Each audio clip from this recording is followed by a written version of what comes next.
Joining us now from Palm Beach is Donald Trump, winner of the South Carolina primary. Mr. Trump, congratulations, and welcome back to Fox News Sunday. Thank you very much, Chris. With your big win in South Carolina, where do you think this race stands now? You have talked about running the table. Can you be stopped for the Republican nomination, or is this over?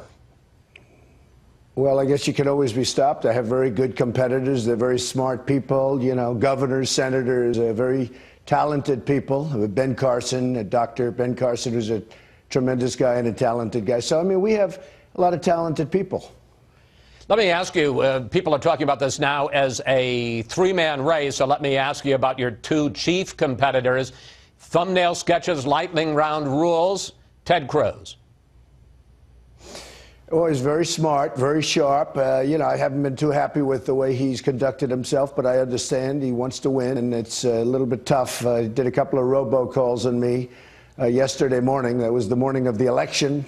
They were tough calls. I thought they were very unfair calls, but they were, you know, they were done. That's why I'm surprised I won by such a big margin. You know, when I entered this, Chris, I wasn't expected to win South Carolina. I was supposed to, you know, maybe not even think about winning it. That was like a number of months ago. And then all of a sudden I went there, I made one speech, and they fell in love with me, and I fell in love with them. Those people are incredible, by the way. They're incredible. We won't forget them. All right, let's talk about Marco Rubio and his fitness to be president. Yeah. Well, he's a talented guy. He's a good guy. I like him. We're going to have to see what happens. You know, I start off liking everybody, and then all of a sudden they become mortal enemies. So we'll see what happens. But he's been very respectful, very nice, and I hope to beat him. You had quite a week in South Carolina. You got into something of a flap, which diminished, but you were in a flap for a while with the Holy Father. You went after George W. Bush. And while you won the primary handily by double digits, you did poorly among voters who decided in the last week. And I wonder if you think those flaps hurt you. Do you need to tone it down, do you think, as you become the front runner for the nomination, to act more presidential? Well, probably I do. I mean, I can act as presidential as anybody that's ever been president, other than the great Abraham Lincoln. I thought he was pretty hard to beat. So when are you going to start? I can act, well, pretty soon. But, you know, don't forget, we started off with 17 people. I've been hit from, you know, 97 different angles. And now we're down to, I guess, 5. And we'll see what happens. But I think, yeah, I think I'll be very presidential at the appropriate time. Right now, I'm fighting for my life. I was fighting against a tremendous amount of very talented, very tough people. And I didn't really have time to think about it. I mean, I had to be tough, and I had to be smart, and I had to be sharp, and that's okay, too.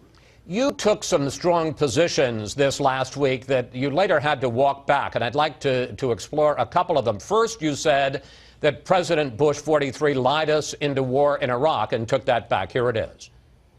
They lied. Okay. They said there were weapons of mass destruction. There were none. You would not say again that George W. Bush lied? I don't know. I can't tell you. I mean, I'd have to look at some documents. And here you are on whether or not you support the Obamacare mandate that all individuals must have health insurance. Here that is. Well, I like the mandate. Okay, so here's where I'm a little bit different. I don't want people dying on the streets. I'm the most conservative person in the world with getting rid of Obamacare.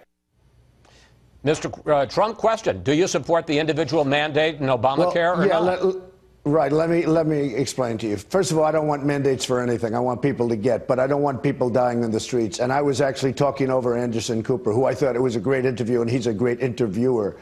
But I was talking over him. He was talking at the same time. He mentioned the word mandate, and I was talking about something else, to be honest with you. It doesn't matter. It's not a very complicated wait, you situation. said I like the mandate.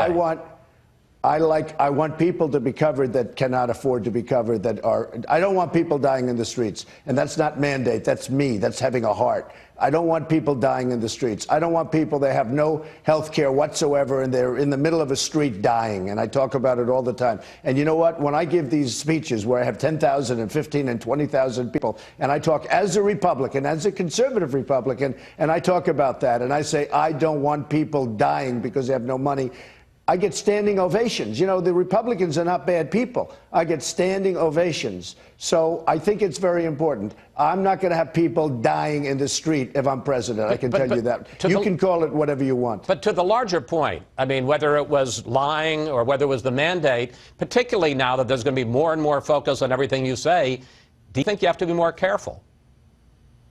Well, you know, that was a case where Anderson, and I don't blame him at all, but we were talking at the same time. In the case of the war in Iraq was a disaster. And by the way, I was against it at the beginning, and Joe Scarborough can show you that because fortunately he found a clip. But the fact that I said they had a successful military operation, maybe it might have been successful as an opening operation, but I was opposed to the war. The war in Iraq was a disaster, okay? It may have been the worst decision ever made by our country, okay? That's how bad it was. But, sir, respectfully, I mean, that wasn't the issue. The issue was whether or not we were lied into war. I don't necessarily even want to read. Well, right now, that's for other people to determine. I don't say yes or no. I'm not saying yes or no. I'm saying let somebody else determine. I can just tell you the war in Iraq cost us $2 trillion, thousands of lives. We got absolutely nothing. We have wounded warriors who I love all over the place. We got absolutely nothing out of it, Chris. And now Iran is taking over Iraq. We handed it to them on a silver platter, and they're going to take over far more than Iraq, unless I'm president, of course.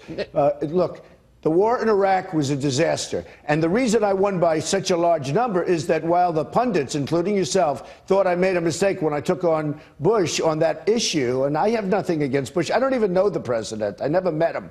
But when I took on Bush on that issue, I never felt it was a bad thing to do because people that are smart know that the war in Iraq was a disaster. And even Jeb Bush in the end admitted that the war in Iraq was not a good thing. New question, new subject. When are you going to release your tax returns?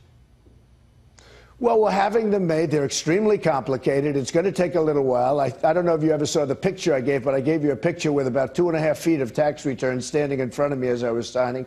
They're having them done, and we'll do it at the appropriate time. Well, reporters have been asking for months, and you keep saying the appropriate time. And, you know, I'm sure, mine is not a one-page. You talk about your empire. I'm sure you have a ton of lawyers and a ton of accountants.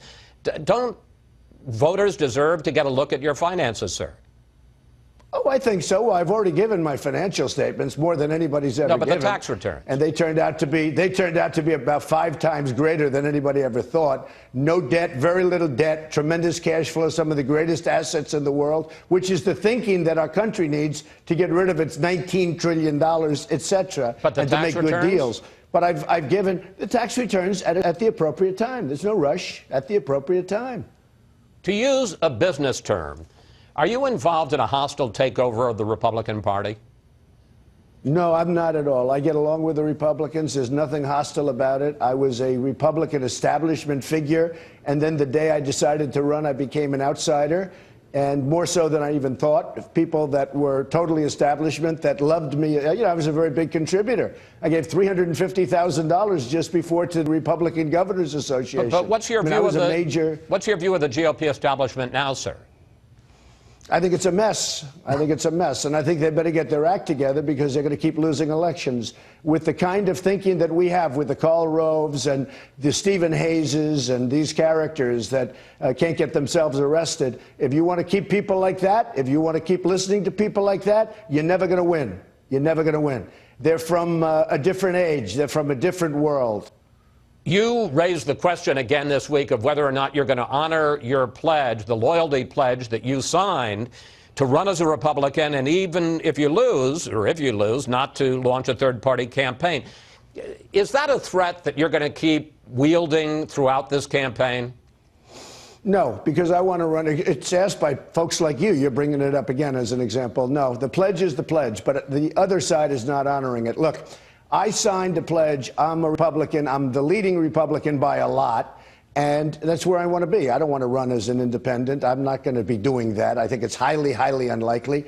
But I'm not being treated right. When we go to the debates, the room is stacked with donors and special interests. I'm self-funding my campaign. I'm putting up my money. I'm putting up millions and millions and millions of dollars, like throwing it out the window. So far, it's worked. So far, I'm also spending a lot less money than all these other people that are spending, you know, $100 million. And I'm leading by a lot. They're losing by a lot. But I'm self-funding my campaign. I'm not controlled by special interests. I'm not controlled by donors. I'm not controlled by lobbyists, right? So I'm doing that. But the rooms are stacked. Every time I go to a debate, I walk in, it's like death. And when other people, I won't mention names, but when other people speak, they say something stupid and they get standing ovations. It's very unfair what the RNC is doing. They're stacking the room. And that's unfair, with donors and special interests and lobbyists, and that's unfair. Are we going to see you at the Fox debate on March 3rd? Yes, I expect to be there, sure. Well, I look forward to seeing you, sir. Mr. Trump, thank you. Thanks Chris. for your time Me today. too. Safe travels on the campaign trail, sir. Thank you very much.